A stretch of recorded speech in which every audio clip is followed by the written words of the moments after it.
Magandang hapon po sa ating lahat and nandito na naman po tayo sa ating programa para tayo mag-discuss at matuto pang muli. Pero bago ang lahat ay magpapakilala po muna ang nandito sa aking mga kasama. Umpisahan po natin kay.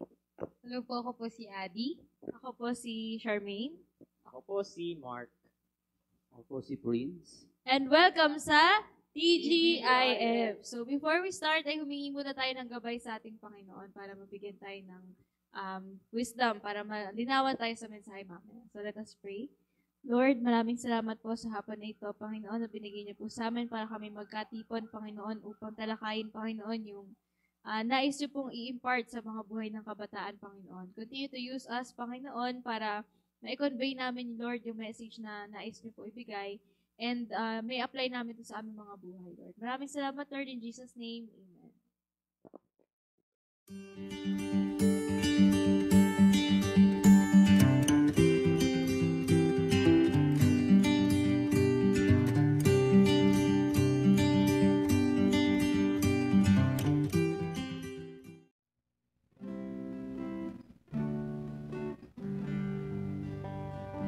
Magandang araw po sa ating lahat. And sasama-sama nating pag-aawit nawa maging isang prayer natin ito that may times na it can be overwhelming yung ating mga calling and we feel na hindi tayo fit dun sa calling na yun. But God's grace is assuring us and His love can guide us sa lahat ng plano niya para sa atin.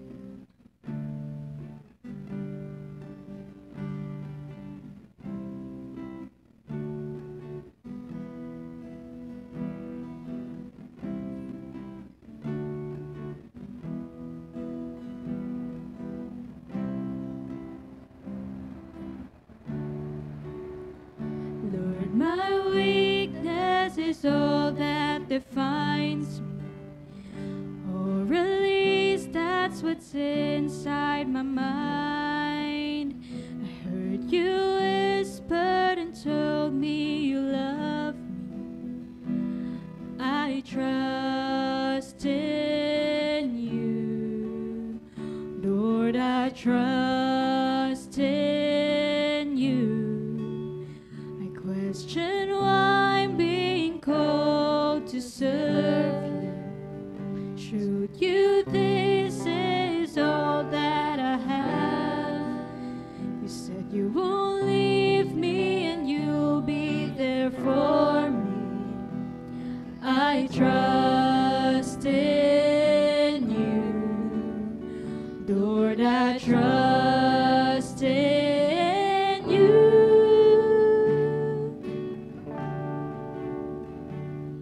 To save me, you gave up your life, that I may be in your light. It lifted my soul and strengthened my heart, and it's all for you.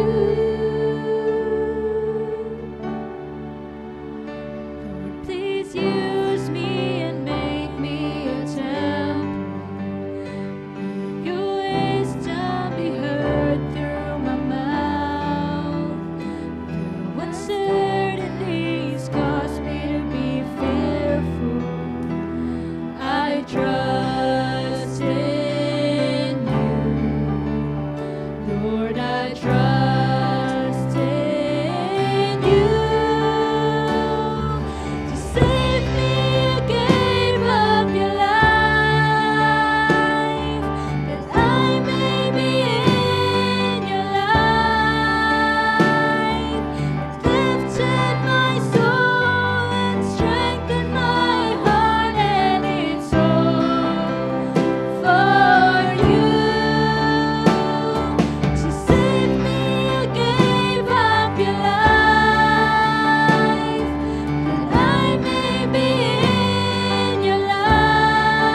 Lord, I trusted you. I entrusted you. I entrusted you. All my life.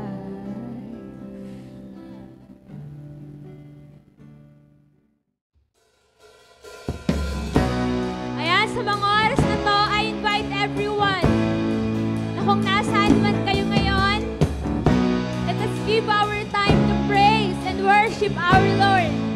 Woo!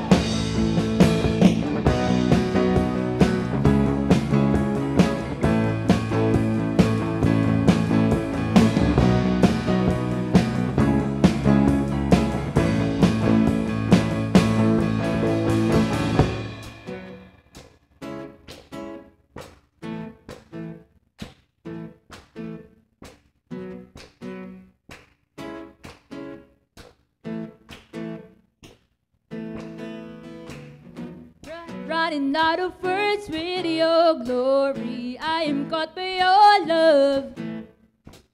Staring how you crushed every enemy, Jesus, the victory is ours. And oh, I am chosen for you, you have your works in me. And oh, sin has no hold on me, for the Lord set me free. From the seed that you plant on me, I will grow. The fruit of peace that you've given me, that shall live in my heart. I am fueled by your grace.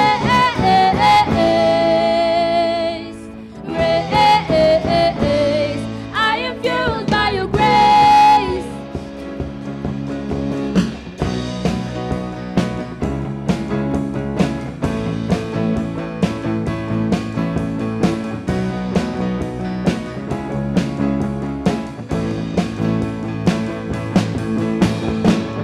Running out of words with your glory, I am caught by your love. Staring how you crushed every enemy, Jesus, the victory is ours. No,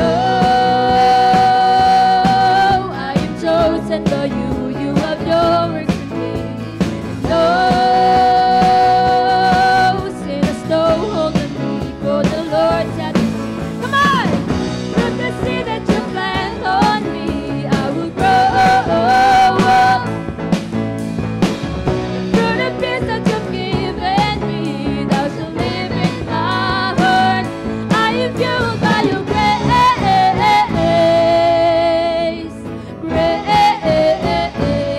I am fueled by your grace.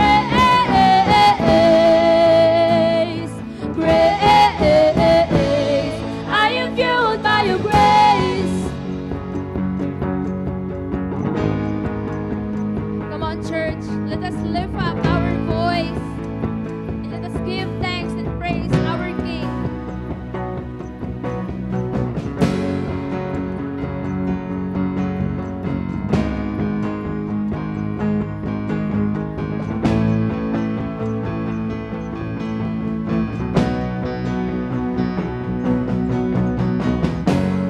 We are fueled by your grace. With our tongue we shout your praise.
po muli sa ating segment na Spill the Tea.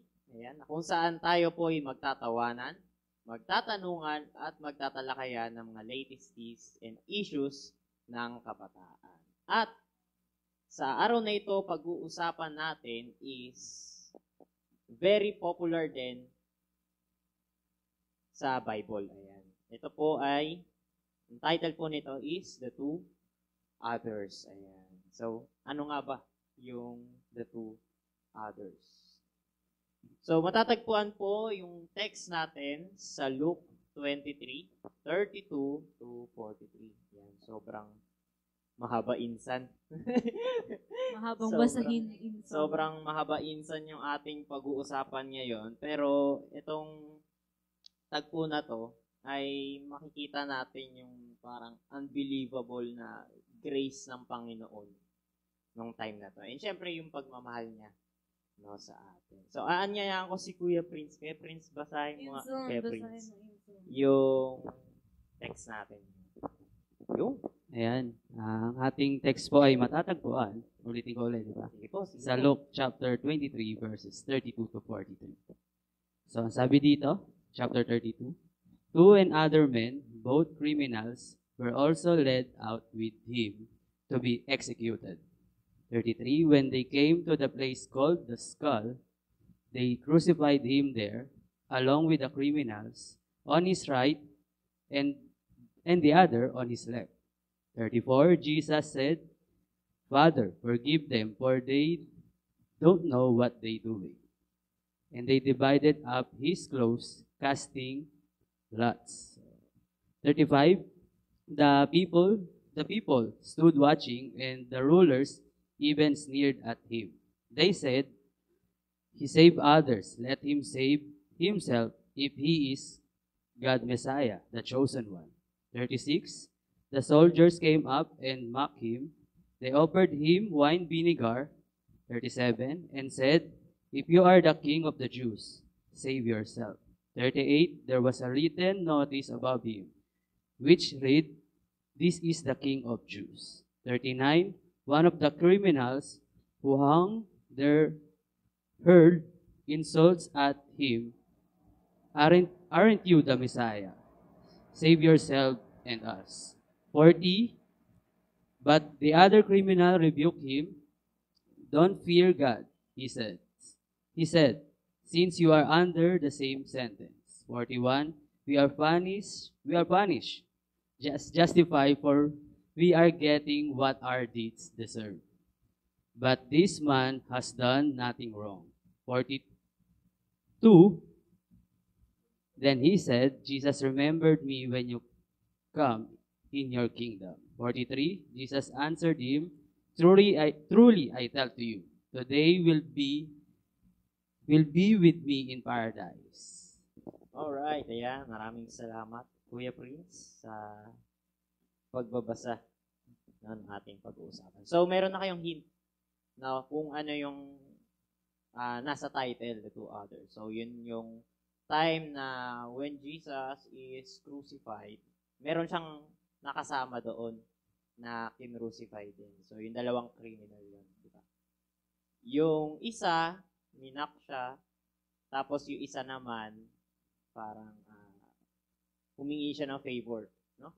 Na isama siya doon sa paradise. So, marami tayong mga bagay na matututunan sa nabasa natin na text. No? At ngayong gabi ay ngayong hapon ay mapag-usapan natin itong mga bagay. So, sa mga nanonood po, huwag po kayong mahiya na mag-share din ng inyong insights. Ano po, so, gustong-gusto po naming makita at mapakinggan din yung inyong mga gustong sabihin. So, first, questions. Ayan. What can we learn about doon sa event na nangyari? Ayan. Sinong gusto pong mauna? Ano ba ang matututunan natin doon sa story na ito sa Bible? Sa akin, Kasi kung tutuusin, nasa bingit na sila ng kamatayan, di ba? Yung two other men. Meron kasing connotation yung iba na, lalo na sa culture ng Filipino, na pag tinanong mo sila, tingin mo saved ka na? Ganun. Pag natatanong yung question na yun, do you think you're saved? Marami magsasabi na, hindi pa kasi, feeling ko hindi ko pa nagagawa yung purpose ko. Feeling ko kasi bagong Christian pa lang ako, hindi pa ako ganito ganyan. Dito ko na napatunayan na wala siya sa tagal ng relationship mo kay God, kay Jesus. As long as you entrusted your life sa Kanya, taniwala ka kay Jesus na only He can save you. He will take you to paradise. Parang yung isang thief nga na nakasama niya dun sa, nung na-crucify siya, di ba? Yung isa minak. Yung isa nirebuke niya yung kasama niya kasi sinabi niya na, hindi ko ba natatakot dito sa mama na to? Siya wala siyang ginawang kasalanan. Tayo deserve natin yung sentence na to kasi may ginawa tayong mali eh. Itong taon to, wala siyang ginawang kasalanan kasi up to the end, di ba? Nung kumbaga trial, di naman talaga siya trial eh kasi kumbaga dinakip nga siya ng kumbaga sa panahon natin ngayon, wala naman talaga subpoena or walang warrant of arrest, di ba? Walang ganun eh, walang inhumane talaga yung ginawa kay Jesus. Hanggang sa dulo, wala silang masabing kaso kay Jesus. Pero dahil sa kagustuhan nilang ma-crucify or mapatay si Jesus, kaya nila ginawa yun. Kaya sabi nung isa, hindi ko ba natatakot dito sa person na to, wala siyang ginawa, hindi niya deserve to, pero nandito siya. And nagpakumbaba siya, sinabi niya kay Jesus na alalahanin mo ko when you're in paradise, di ba? So, ayun, parang, and sinabi ni Jesus, di ba, ang reply niya doon, sa verse 43, truly I tell you, today you will be with me in paradise. So, sa last breath nung person na yun, may peace siya na bagamat huling araw ko na to, moments na nga lang, oras na lang yung meron sila eh. Oo nga. Nang dahil sa tinalaga niya yung buhay niya kay Jesus, naniwala siya na si Jesus, kaya siyang iligtas. Nandun yung salvation. So, sa akin, isa yun sa natutunan ko talaga kapag napag-uusapan to. Wala siya sa tagal ng relasyon mo or sa kung gaano ka. Although, syempre, may kasamang kaakibat na reward yun pag nagpagamit ka kay God and you live righteous dito sa mundo. Kumbaga, you live like Christ. Pero hindi yun yung magiging susi para sa salvation natin. Ayun. Ayan, sige. Maraming salamat, Ate CJ. So, baka may gusto pang idagdag. Okay, so, sige. Ako siguro dito natutunan ko, may dalawang klaseng tao, di ba? May dalawang klaseng pwedeng maging reaction yung tao sa pag nandun na sila sa near death or nasa death, di na near death. Death na yun eh. Death na to eh. Kumbaga parang nandun na sa point na na mamamatay ka na. So, ayun, yung napakinggan naman natin dun dito sa kwento na to na may mga tao na, may trust talaga kay God or may trust talaga sa kay God, and at the same time, parang, parang nabuhay sila to the fullest, parang gano'n. And at the same time, meron ding tao na, parang pwede ring kaya natatakot pa siyang mamatay kasi may mga kumbaga parang riches or kaya unfinished business. Parang sa ghost yun. Mga ganun. Parang kumbaga may mga gusto pa silang gawin. Pero kung magbe-base tayo sa faith, 'di ba? Parang kung ikaw Kristiyano and may ganun ka pang thinking katulad nung isang kasama ni Jesus na persecute, 'di ba? Sabi sa verse 39, 'di ba? Tinanong siya kung 'di ba, kung siya yung Messiah. Kung siya yung Messiah, i-save niya yung sarili niya at i-save niya rin silang dalawa, 'di ba? Kumbaga parang kung ilalagay natin sa context ng faith, parang kung may ganun pa tayong thinking or mindset na parang, ay, di ko pa na-fulfill yung mga gusto kong gawin, Lord, eh. Huwag mo muna ako, Hindi naman kukunin. Pero wag mo munang, alam mo yun, kung ilalagay natin sa commitment na lang. Diba? Parang, ay, Lord, gusto ko muna gawin kasi yung mga bagay na ito. Gusto ko muna siyang ma-achieve or gusto ko ganito muna estado ko sa buhay bago ko fully magko-commit sa'yo. Ayun, hindi natin sure kasi timeline ni Lord yung nasusunod. And at the same time, kung patuloy natin hihintayin yung sinet nating standard, alam mo yun, baka hindi talaga natin fully ma-serve yung dapat na ginagawa natin habang nandito tayo sa lupa. So, Alright, thank you, Kuya Prince. Totoo nga yun, no? Ngayon ko lang din na-realize. May mga tao na parang nakikipag-bargain pa muna kay God, kay Jesus, bago sumunod. Diba? Kasi, Lord, hindi ko kayang bitawan itong bagay na ito kasi, for example, yung mga riches natin, di ba? Yung wealth natin, for example, ganyan. So, may mga ganong bagay pa. And we all know yung mga wealth, mga riches dito sa mundo, hindi natin yan, sabihin natin, madadala, no? Pagka oras talaga natin. And kaya nga lagi tayo tinuturuan na dito sa mga youth. Ayan, mag-invest tayo sa eternal na bagay, di ba? Like for example, ito, ministry, True. pag-attend ng prayer meetings,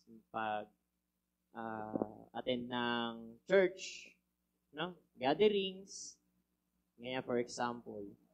Kaya, itong mga bagay na ito, hindi man natin siya nakikita sa ngayon, no? Pag dumating yung time na darating na si Lord, dalawa lang yan. Away from me, no? Kasi hindi kita kilala. Or,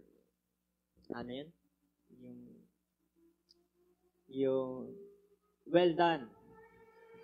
Ayun. My good and faithful servant. Ayan. So, pasensya na, medyo natuloy. So, yun lang yung dalawang bagay na pagdating ng araw, ang Lord ay makikita natin, yun yung dalawang bagay na maririnig natin, no, sa Kanya. Yes. So, yun lang. Para sa akin, yung natutunan ko rin, or yung parang, yun yan, natutunan ko sa event na yun, is that, hindi talaga natin, kumbaga mapipigilan, or mamamak talaga si God.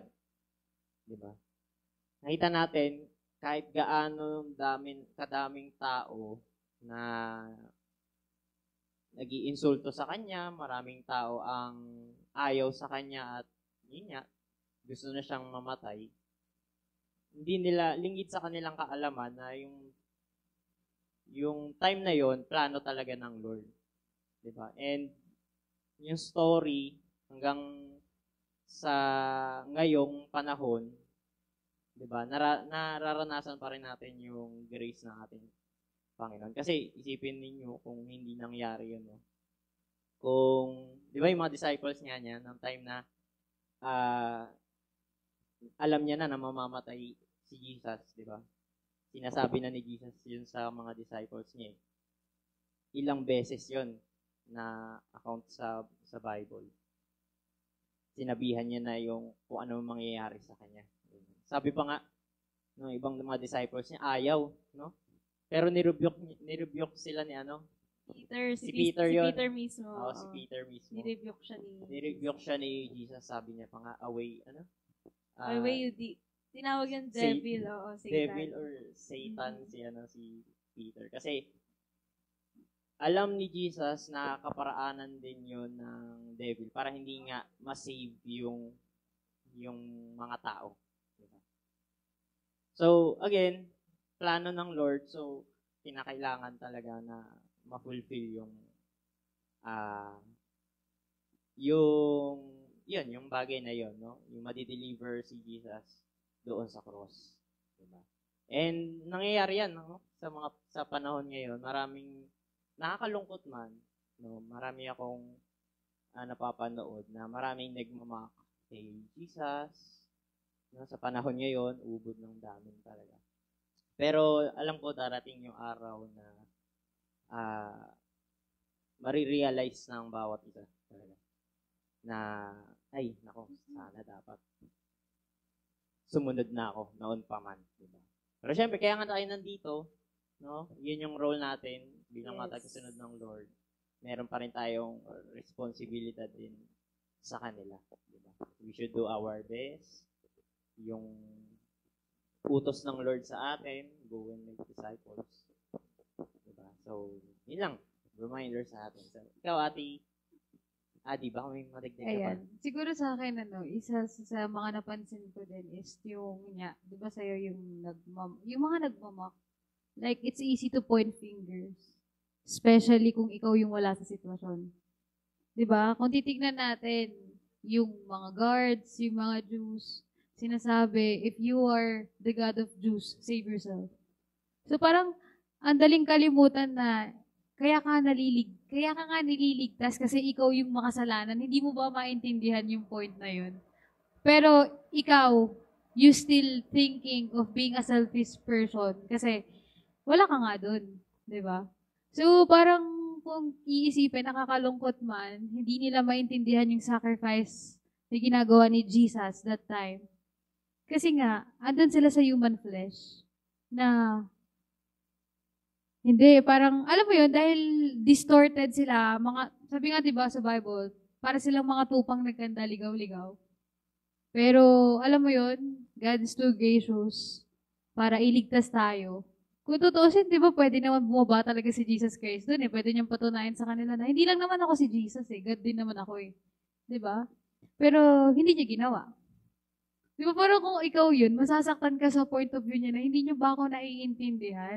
Ginagawa ko to para sa inyo. Ginagawa ko to kasi gusto ko kayong maligtas. Pero wala. That's the nature of human. It's easy to point out finger. It's easy na maghugas ng kamay. Lalo na kapag wala ka dun sa sitwasyon. At hindi mo na-experience yung na-experience nila. So, ayun, isa yun sa mga parang pumukaw lang din sa attention ko na, oo nga tayo minsan mga tao.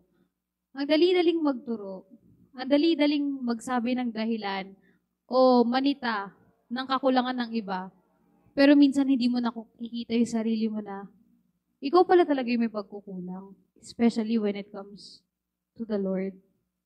Na parang ang daling sabihin, Lord, ba't hindi mo binigay sa akin to? Yung ganun eh, may mga ganun tayo, sitwasyon sa buhay, pero without even realizing, ay, tama ba na ibibigay sa akin ni Lord yun? Tama ba? Anong gagawin ko kapag binigay niya na? Diba? It's easy to ask, pero pag nandyan na, ang tanong, paano mo siya i-handle? Diba? So, yun lang naman yung na-figure out ko habang binabasa ko siya at naririnig kanina.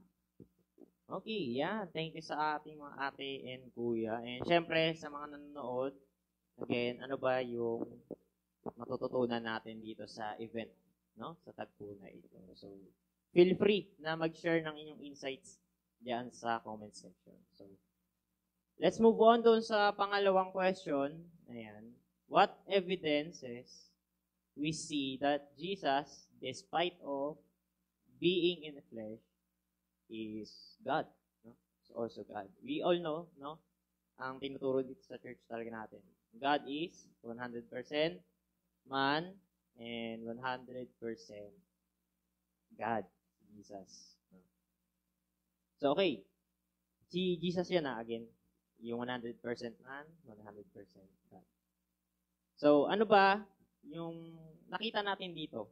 Paano nakita yung pagiging God niya doon sa tagpo na ito? Ano ba? Meron ba? Ay, nalobat yung namin, yung mic. Pero, umpisa na muna ni Kuya Prince. Okay lang ba, Kuya Prince? Siguro sa akin, kung magbe-base tayo dito sa storyline na binabasa natin ngayon. Pinakita dito ni God na 100% man and God siya. Ni Jesus, pinakita niya dito na 100% man and God siya. Through humility. Diba? Parang sabi nga nila kanina, di ba? Parang ang hirap isipin in a humanly in a human perspective na, alam mo yun, i-take mo yung kumbaga parang i-execute ka na hindi mo naman ginawa yung kasalanan na yun. And sobrang hirap nun, di ba? Kung yung ilalagay na lang natin sa modern era ngayon, diba, parang na-post ka sa isang account, di ba? Na, ganun. Na di naman ikaw yun, ganun, di ba? Kasi parang kung iba-iba kung iisipin ko yung feeling ni Jesus nun, siguro may hindi kung human perception, ganun. Parang may shame kasi ba't ako nandito? Parang hindi ko naman to ginawa. Ba't ako i-execute? Parang, ano bang nagawa kong mali? Ganun. Pero, and other stuff pa na negatibo, di ba? Pero, si Jesus, alam niya yung, alam niya na yung event na yun, magiging, significant event para ma-save tayo, di ba? Ma-save tayo sa mga kasalanang ginawa natin. Dahil, sa pamagitan ng pagkamatay niya sa krus ng Kalbaryo. So, ayun, yung humility ni Jesus nung mga time na yun, sobrang galing and sobrang nakaka-amaze. Thank you. Kuya Prince, ayan. Meron ba gusto Ako. sa Sa akin, ibang chapter, pero Luke pa rin. Chapter 4. Dito, na-mention kasi dito yung time na nilid ng spirit si Jesus sa wilderness to be tempted by the devil. Alam naman natin yung tatlong scenario na tinempt siya nung di ba? Ni Satan. So, nung time na yun, 40 days, wala siyang kinain. Syempre starving siya. Doon pa lang, makikita mo na evident God din siya. Especially nung time na tinempt siya ng devil na, sige nga kung totoong anak ka ng Diyos, parang, rate lang, basahin natin Yung about sa food. Pero sinabi ni God na, haven't you heard that man don't live by bread alone? So, kung ako yun, a person na hindi kumain for 40 days, siguro hindi ko naiisipin yun. Kasi gutom ako Pero hindi siya nagpadala sa fleshly needs. Kailangan kong kumain. Nagawa niya pa rin mag-isip ng with authority and with wisdom. Kasi nga, present yung spirit sa kanya. Nandyan siya. Yung wisdom niya is beyond compare. Kahit sino mang tao ang namuhay dito, kahit pa si King Solomon, the wisest man na masasabi nating ever lived, yung wisdom niya compared to Jesus is far greater. Mas malaki pa rin yung kay Jesus. Kumbaga, yun nga, beyond compare. Tapos yun nga, ngayon siguro kung kakayanin pa ba natin, halos isang buwan wala kang kain, walang inom, walang Ang hirap na, di ba? Gutom na gutom ka na, hindi ka na makakaisip ng matino. Tetempt ka pa kaya ng demonyo, di ba? So, dun pa lang mapapakita na natin na si Jesus, bagamat He's living with us in flesh, hindi siya tao lang, pero siya ay Diyos. Tapos na-account din yun sa book of Luke chapter 4, na when He speaks, people are amazed kasi pag nagsasalita siya, He speaks with authority. Sabi yun sa verse 32 tsaka 36. Sabi, all people were amazed and said to each other, what words these are? With authority and power, He gives orders to impure spirits and they came out. Diba? Parang dun pa lang makaisip na natin, bakit pag si Jesus nagsalita, meron pa mga school of thoughts na siguro yung itsura talaga ni Jesus, hindi siya yung tipo ng taong kapanipaniwala, ganyan, pogi, maniniwala kasi pogi siya, ganun. Pero, when He speaks, because of His wisdom, di ba, parang many people follows Him. May mga account pa nga sa Book of Gospel na di ba, na gusto niya nang mapag-isa, kailangan niya ng alone time, hindi siya maiwan ng mga tao. Di ba, pumunta na nga sila ng malayong island sana. Pero sinundan pa rin sila ng tao. Kaya nga, di ba, kinailangan nila magpakain ng 5,000 tao dahil dun sa account na yun. So, dun pa lang mapapakita na natin na Jesus, maliban sa Oo, naka-fleshly body siya. He is also God. Pangalawa, basta yung buhay niya is far different. Alam mo ko ng chapter 2 ba yun? Yung nung bata pa lang si Jesus, na-account sa Luke chapter 2, na-account doon, na 12 years old pa lang si Jesus.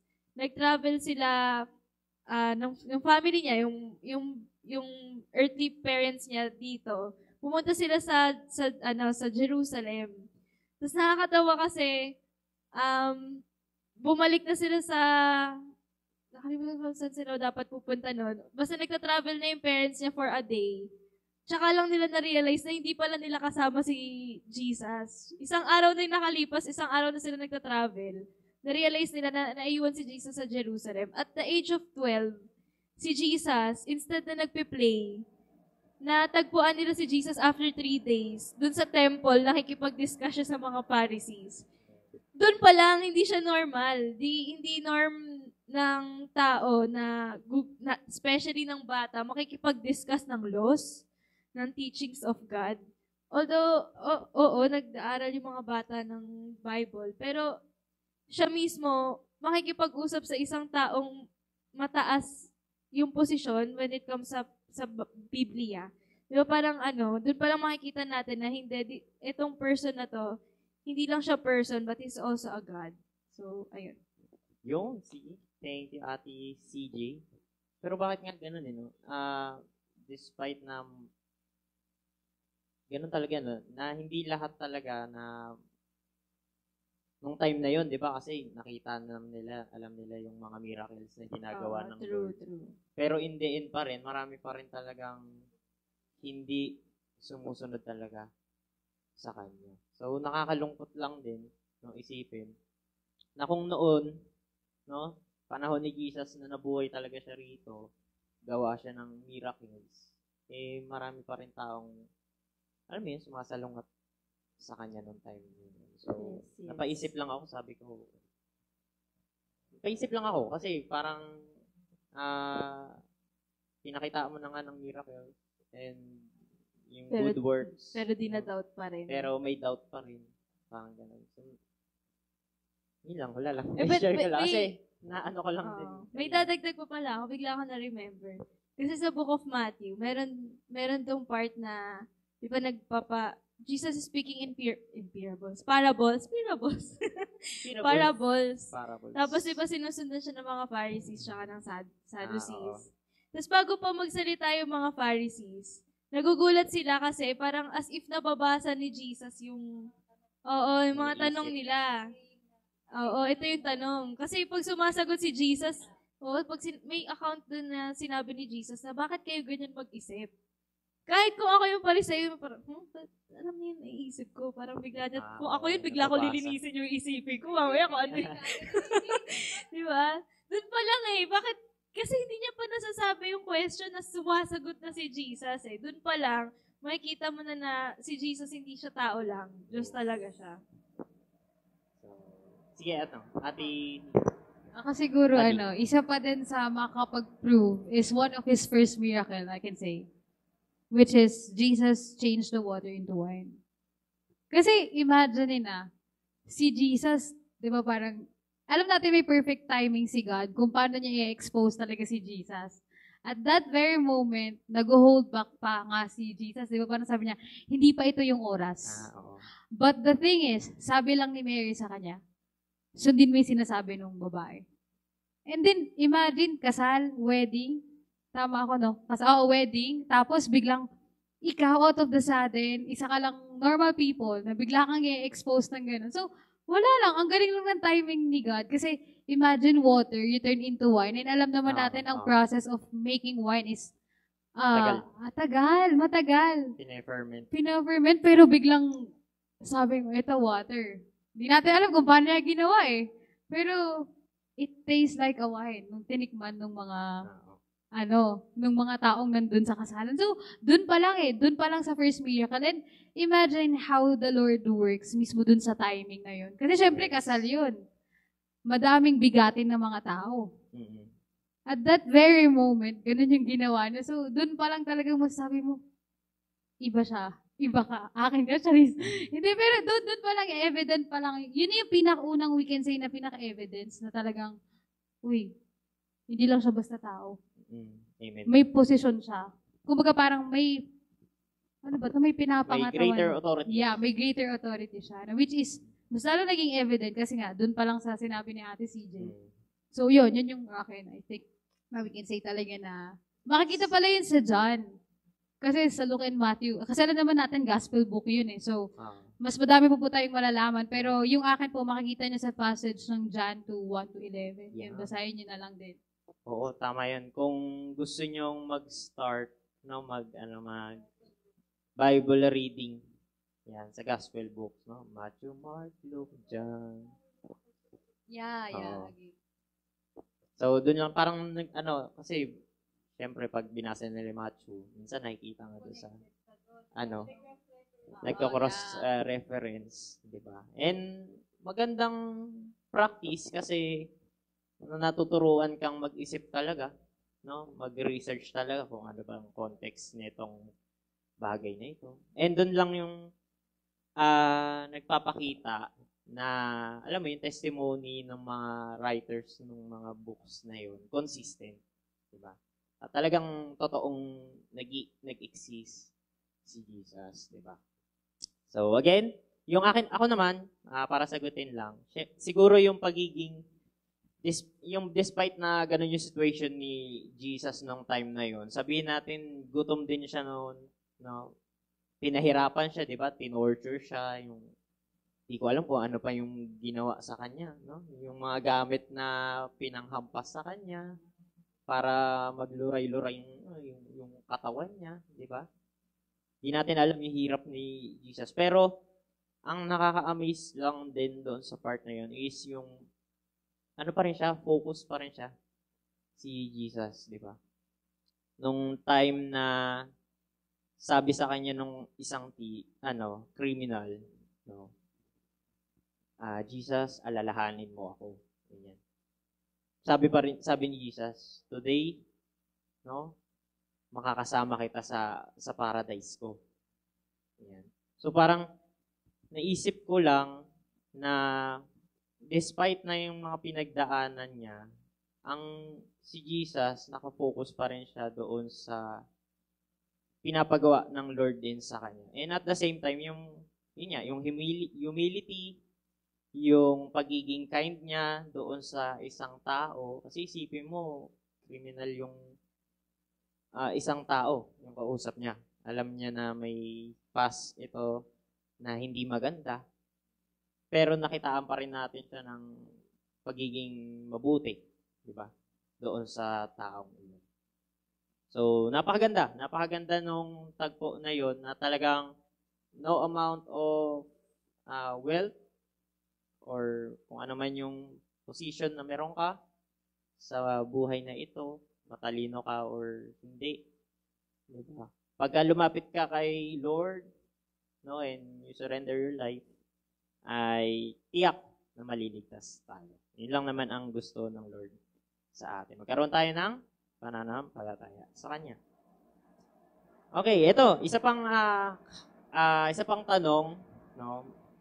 According doon sa story, are you willing to take your own cross or be saved at mabuhay dito sa mundo? So, bigyan ko kayo ng parang context.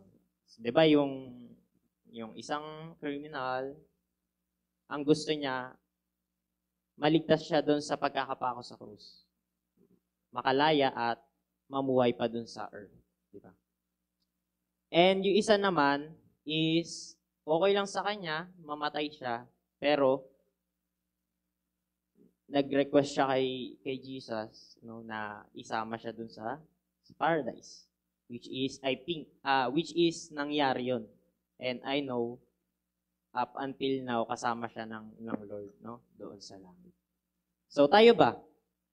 Pag sinabi kasing taking your own cross, di ba? Are you willing to sacrifice your life kay Jesus? Or doon tayo sa kabila? Doon tayo sa kabila na hindi pa tayo ready, no? Hindi pa tayo ready na mag-sacrifice no, for Jesus. So, sige, ikaw, Kuya Prince, ano bang... Sige. Siguro sa akin, syempre, take up the cross. And, ano siya siguro, journey to take up the cross. Kasi, kung i-visualize natin yung take up the cross, hindi mo naman bubuhatin lang, tapos, binuhat mo lang, tapos ilalabag mo na ulit, di ba? Hindi naman ganun. Kumbaga, dala-dala mo siya. Just like, Jesus did, di ba? Nung tinake niya yung cross niya. And mahirap na journey yun. Kasi maraming tawag dito, thoughts na parang feeling mo, kaya ko pa ba? Capable pa ba ako na nabuhatin to? Parang masyado ba akong mahina para dito sa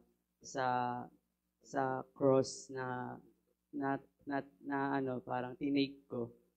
Pero parang yung cross din na yun na magpapa-remind sa na yung perseverance ba? Or yung kahit alam mong mabigat na yung dala-dala mo. Alam mong yung end goal nung journey mo ay maganda, and at the same time eternally alam mo na hindi mo na ma-feel yung mga suffering na na-feel mo dito sa earth. Sige, thank you, Kuya Prince. Si Ate Adi naman. Ayun. Sige, siguro sa akin din, siguro lahat naman tayo mag-agree na we are Oo, willing agree. to take our own cross. Pero, despite of that, mahirap siya, aminin din natin. Kasi, ang usapan dito is fully surrender of yourself to the Lord. And as a human being, kasi hindi naman talaga natin agad kaya yun full potential na Lord, ikaw na bahala.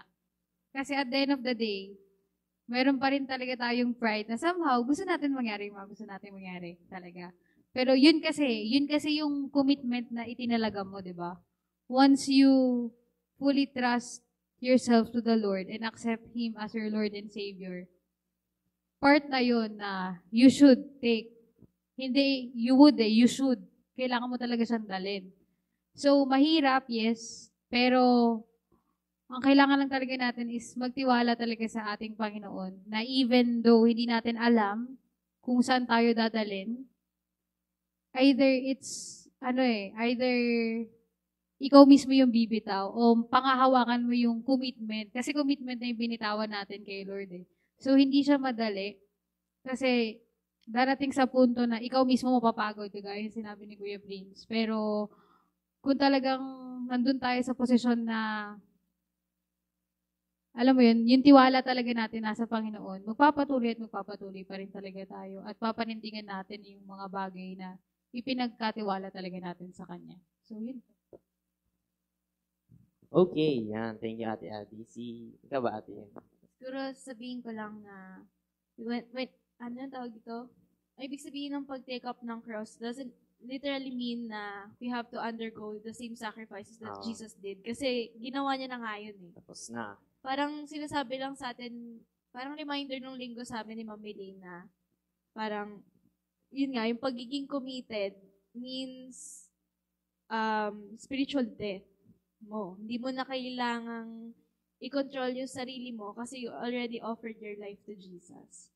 Yun nga, hindi siya magiging madali kasi maraming sacrifices yung pwede mong pagdaanan. Amen. Parang nung nabaptize kami, laging tinatanong yun eh, kung willing ka ba na sundin si Jesus kahit talikuran ka ng mga taong mahal mo, kahit na yung mga kaklase mo, kaibigan mo, ganyan. Mahirap pero yun yung what it means to follow God eh. Kasi you should fix your eyes on Him and not on the people around you or anything na around you. Ganun. So, ayan. Yan, thank you, Ate CJ. Yan. It's easy to say talaga, no? Na, yes, I'll take the cross na meron ako. Pero, sobrang hirap talaga. Pero, alam niyo laging sinasabi sa atin, like for example, pag nadadown tayo, di ba? Magtiwala ka lang kasi sa sarili mo, di ba? Alam niyo ba, mali din pala yon, no? Yung kasabihan na yon. Kasi we all know, pag tayo, nakakilala tayo sa Lord, we all know na ang kailangan natin pagkatiwalaan is si Christ, di ba? Si God. Di ba? So, ngayon, pagka nandun ka ulit sa tagpo ng buhay mo na nawawalan ka pag-asa, magtitiwala lang tayo sa ating Panginoon. So, again, yun lang, we should all take yung cross natin, mahirap man, no, yung ating pagdadaanan, yung daan man is rough, or sabihin natin smooth, or may mga nasa lapag na maaring masugatan ka, maganda pa rin na matandaan natin, ma-remind tayo na in the long run, doon sa dulo ng ating na lakbayin, nandun si Jesus Christ, inihaantay lang tayo, di ba? So, yun naman yung pinaka masarap sa feeling, pag iniisip natin. So, again, I think okay na tayo doon sa ating pag-uusapan, and I hope each and everyone, kahit nasa bahay lang po kayo, meron po kayong natututunan, and yung mga insights na meron tayo ay maisabuhay natin itong mga bagay na ito. And syempre, we all know na kailangan nating i-practice, no, yung ating mga napag-usapan sa hapong ito. So, yun lamang po mula sa TGIF. Ayan, team. Ayan, nagpapasalamat po kami muli sa inyong pagsama sa amin sa hapong ito. See you next week. God bless everyone.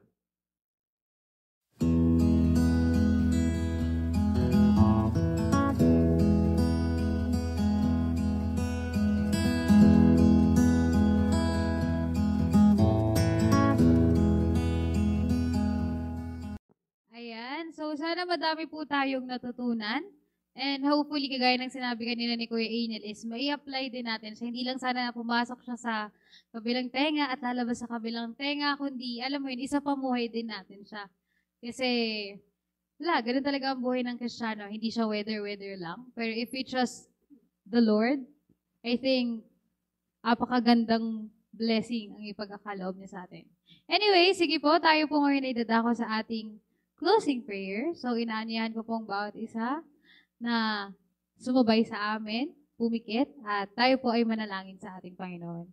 Lord, maraming salamat po sa araw na ito, sa patuloy na pagbibigay sa amin ng mga wonderful insights, Panginoon, at maraming salamat din sa buhay ng mga taong nakasama ko to share their insights, Panginoon. At tunay nga na nakuhanan po sana ito ng bawat isa ng mga panibagong aral or naging reminder ito muli sa amin, Lord God, to truly take up our cross, Lord God, and truly to follow you, Lord. We are also praying, Panginoon, sa mga kasamahan namin na nahihirapan on how they should take up their cross. Lord, we are asking you that samahan niyo po sila, Lord God. Gamitin niyo po ang bawat isang taong nakapalibot sa kanila, Lord God. Make them feel that they are loved, Lord God. Maging ganun din, Panginoon, palakasin niyo po, Panginoon, ang kanilang loob na patuloy na magpatuloy sa inyo. Alam po namin na yung journey na meron kami, hindi siya madali, pero dahil sa pag-ibig mo at sa patuloy na pagsama mo sa amin, alam po namin makakayanan namin ito. Maraming salamat, Panginoon, nawa sa paghiwalay din po namin. Ikaw ang patuloy na mag-ingat, gumabay, at patuloy na sumama sa amin, Lord God, sa mga nalalabing oras sa araw na ito. Maraming salamat, ipinagkakatiwala po namin ito, at lalo-lalo na ang gawain ito. Sa pangalan ni Jesus, Amen and Amen. And ayan po pala, shout out po pala sa mga nanonood. Ayan. Shout out po sa inyong lahat. At maraming salamat for continually support this TGIF. And kung meron pa po kayong mga gusto nyong suggestion na pwede namin pag-usapan, ayan. Siguro kindly message any one of us na gusto niyo pong matalakay namin dito sa DJIF. So again, see you again next Friday! Bye guys! Thank you!